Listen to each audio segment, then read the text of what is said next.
Hey there. I like to introduce two of my drills that I currently use.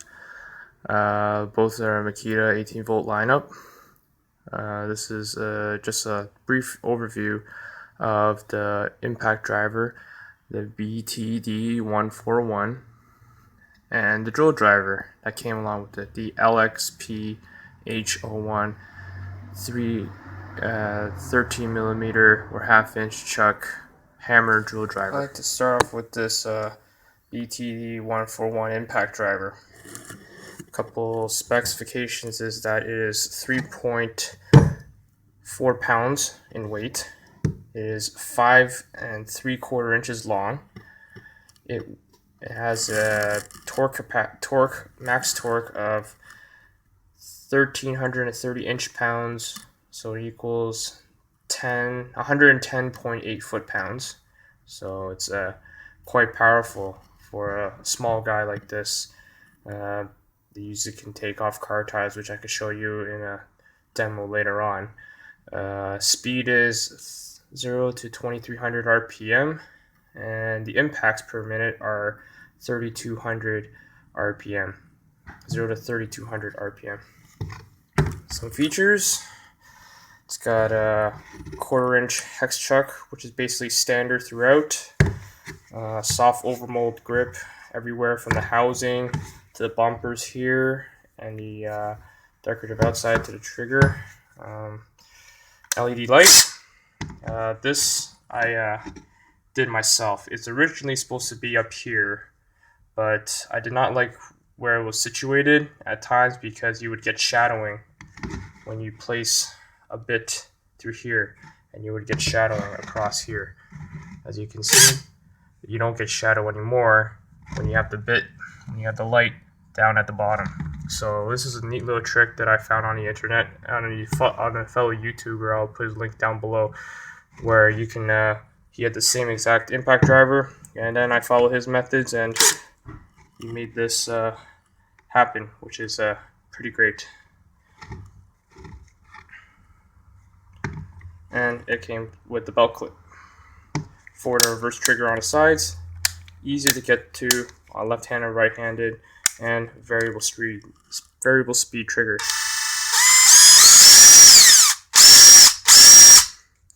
Take off these two screws, and you can take off this cover plate to access the brushes, and the brushes are user-friendly, as most Makita products are. They're pretty user-friendly on the brushes. This is the LXPH01 compact hammer drill driver from Makita. It is 8 1/8 inch long, weighs 4 pounds, has a max chuck capacity here of ½ inch or 13 millimeters. It's a plastic chuck, so no metal here. Has a max torque of 480 inch-pounds, as well as a 2-speed transmission, which is the gear selectors up top here. On slow speed, which is torque setting number 1. Torque setting number 1 has the speed of 0 to 400 and 0 to 6,000 hammer blows per minute. And on speed 2 it is 0 to 1500 RPM, and on hammer mode it is 22,500 hammers per minute. So this is a pretty capable machine if you're trying to just screw in Tapcon screws or anchoring bolts. I wouldn't go anything more than 1/4 inch, maybe 5/16 would be like the biggest one you should do. After that, it's shouldn't bother with the hammer drill driver. It's for punching in the holes in concrete. Just might as well just get an SDS rotary hammer. A couple of features is soft contour grip here, over molding everywhere protection on the covers, bumpers, all over the housing of the unit. Forward and select triggers here and there. LED light. variable speed trigger.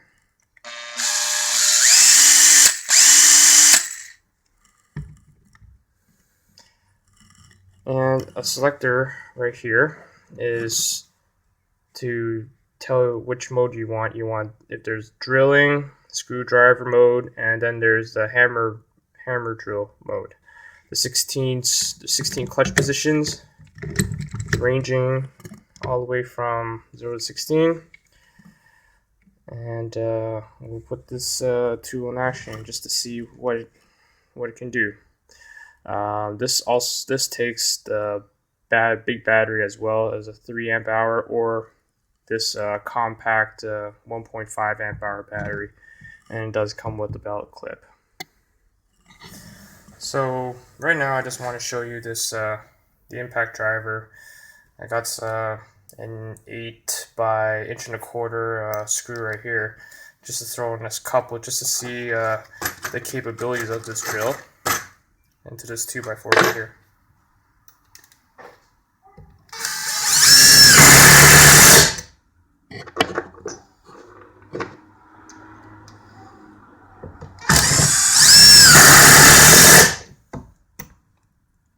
So pretty easy, not hard work on this thing.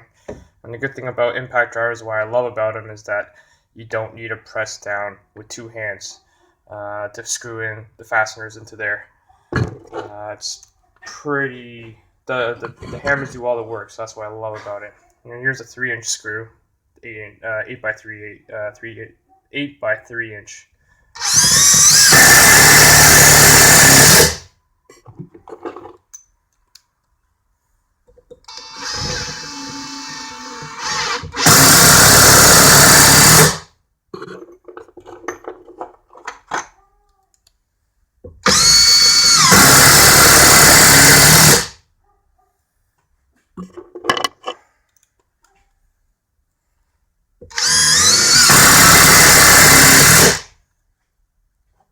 So, pretty easy. Test passed. Let's see, I got this. Also, this good thing about this drill is that it is one-hand touch. One-handed chuck. Love it. Don't need 2 hands. Because I really hate it when it's sometimes. I mean, it's not a big thing, but pulling out, you can just even do one-handed too. I mean, this is a one-handed drill. In and out. You don't need 2 hands at all. So it's great. Collar is nice and easy to pull in. And like I said, one-handed in, one-handed out, and one-handed in. So I got to put this, I don't know what screw this is. I just found it. But anyway, it takes a Phillips number 3. So it's a bigger screw than the 8s. But you can see how this one should be no problem.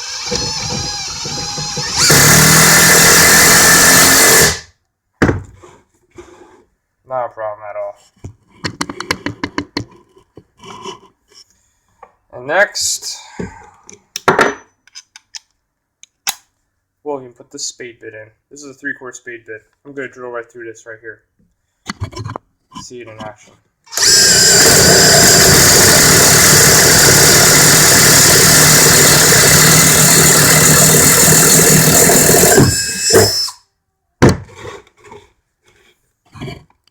Some people say you can't drill these. I just showed you that you can drill these spade bits. And the good thing about these impact drivers is that, like I said, one-handed. You can go one-handed on this thing, and you don't need 2 hands just to drill in the hole. Some of them, like regular drills, you gotta use 2 hands. So that's the impact driver. Let's see if these taking out is pretty simple too. One-handed.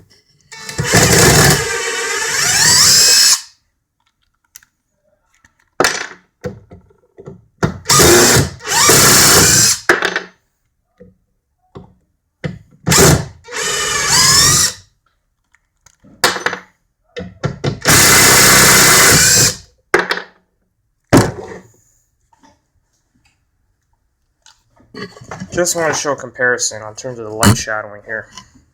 So I got my Milwaukee M12 one. So the light is right underneath the trigger, and there is no way to really put this in a better spot. But what I mean by the light shadow is you can see that the shadow is quite big, and when I go to the fastener, it covers it, as you can see here.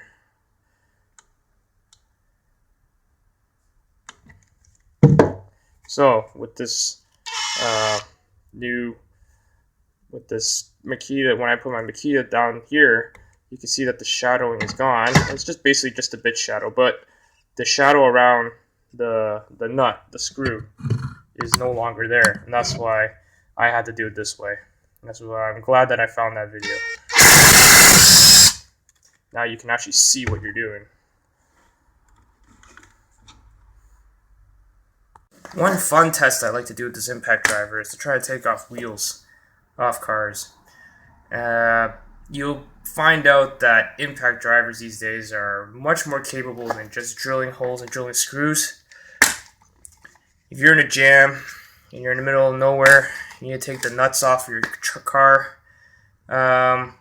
With this drill, as long as the torque settings are spec to 100, no more than 100 foot-pounds or so. 110 is the max, but 100 foot-pounds wheel torque on the nuts, this will take it off. Now on this Honda, it's 80 foot-pounds, so this should be no problem for this one. So I'll show you.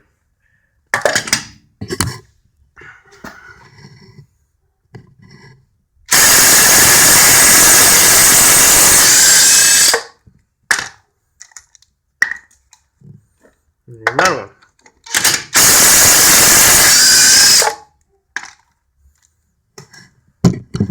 So you can see here that this little guy can actually take off wheel nuts, and I usually put to a test when I first buy these things, just to see how strong and capable they are.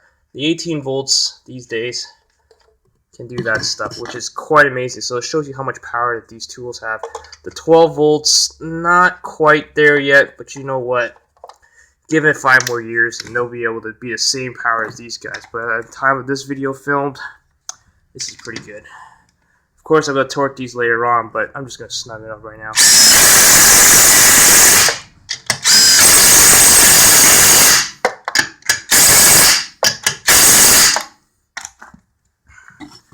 So that is usually how I torture test my Makita 1/4 inch hex impact driver right here. So you can see through what it can do. So in my books, it's good. I give it 2 thumbs up. It's a capable machine of doing anything: drilling, fastening, car tires, heck. There's really not too much that this drill can't do. Can't say any more about it.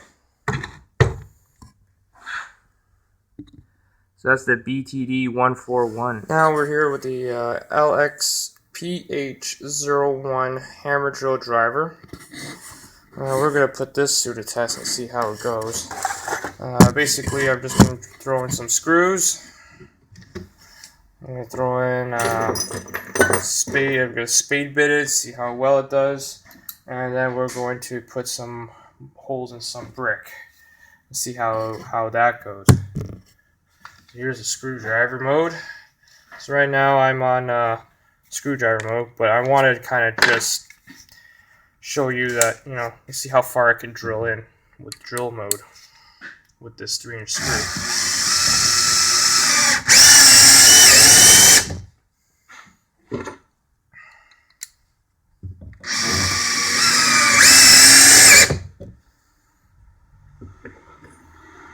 The good thing about this is on the screwdriver mode, and you still have a certain torque setting.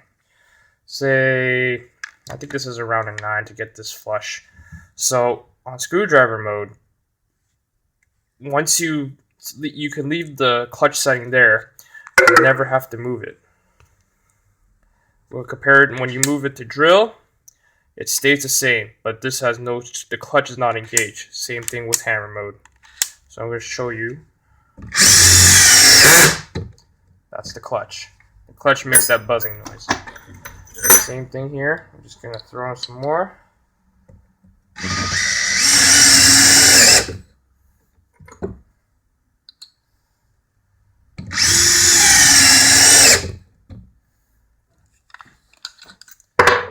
And we're gonna throw in the fat one, the Phillips 3 bolt.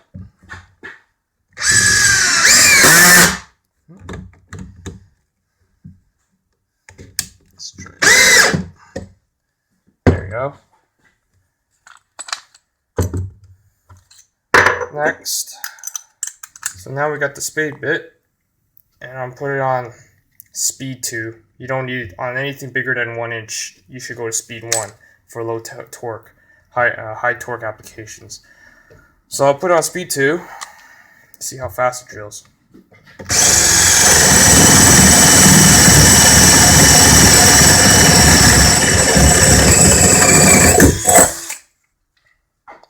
Speed 1.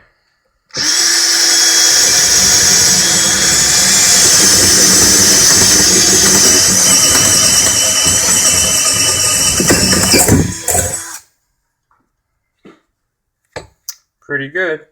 Like I said, anything bigger than an inch, inch and a half, especially when you get to self-feeding ship augers, definitely stay on number 1. Spade bits and stuff, you could just stay on number 2. This is just light duty hole making. Okay, now we're gonna go drill through some brick. We're going to switch it to hammer mode. Clutch does not matter. Just when it's switched to hammer mode, that's all that matters, and you'll be able to use the hammer function.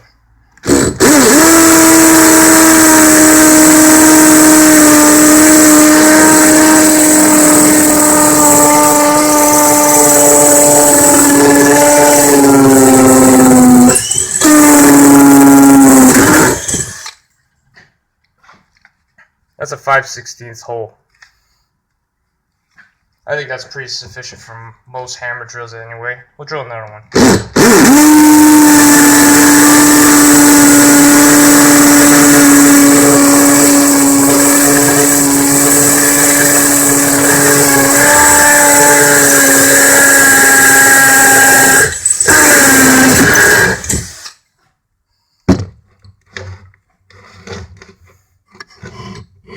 So, hopefully that shows you what this drill can do.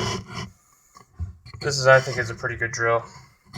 I think the biggest I ever drilled on this thing was 2 9/16 whole hog self-feeding auger, self-feeding bit. Took me 2 batteries, but I did it, and I put on number 1 torque setting up top here. But it managed to do it. I don't have any footage, but just wanted to show you some of these things and tell a little bit of what I had to do with it. I had to use this for. So that's the LXPH01 hammer drill. Okay, quick afterthoughts on these tools. These are very good tools. Recommended for the pro and the do-it-yourselfer. These are professionally made tools, and they will perform to most tasks that you ask for it. If you do push it, they will shut down. The impact driver does not shut down because it's not a start gear, not a start terminal here. What I mean by start terminal is that on certain tools, and most of the new Makita tools now have this star, which tells you that this is the tool that can communicate with a battery. This is the big battery. They both accept big batteries. And it will communicate the tool, and if you overload it or try to push it beyond its limits, it will shut down to save the battery and save the motor from overload. So keep that in mind. I would highly recommend these tools to anyone out there who has currently a Makita lineup or currently looking for another lineup, because they're really affordable and they perform the task well. One side note is that these tools do not fit the new 4 amp hour. Newer 4 amp hour batteries, they have 3 amp hour batteries, which are the most common ones, but the 4 amp hour batteries will not work on this impact driver. So just keep in mind that that's some of the price you have to pay for these a little bit older tools. But 3 amp hours are cheap. They just do the same amount of work, and they charge really fast, which I love about Makitas. Half an hour on the quick charger on this guy, 15 minutes for the slim pack, 36 minutes for the new 4 amp hour batteries out there. So if you have any questions, give me a shout. Throw a comment section on, and I hope you enjoyed this video. Thanks.